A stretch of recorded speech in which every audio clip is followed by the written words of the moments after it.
Okay, so we have this question, integrate this function. Okay, now look at this part.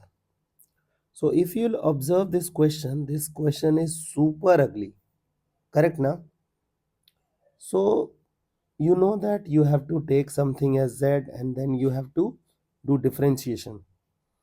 So what I'm suggesting you guys, just treat this element as z for time being.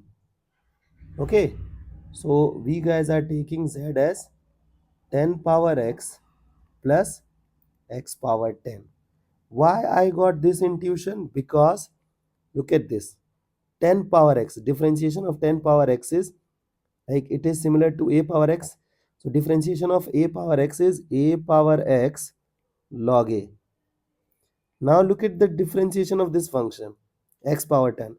X power 10 is 10 x power 9, correct? No.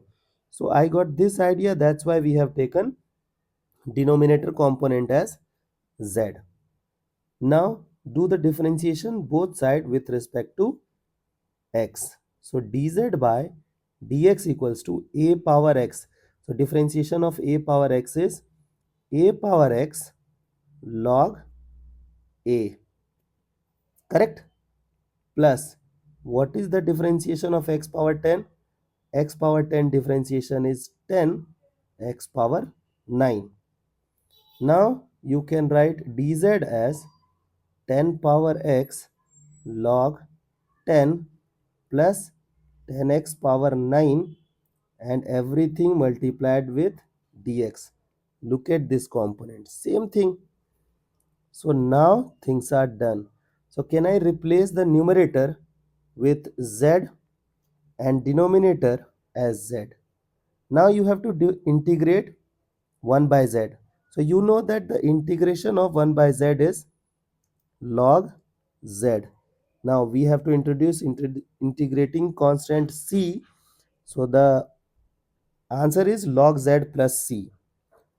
Now you know that your question was in terms of x. So you have to write down the answer in terms of x as well. So what is z? Z was 10 power x plus x power 10 and plus c. So this is your required answer. I hope the idea is clear.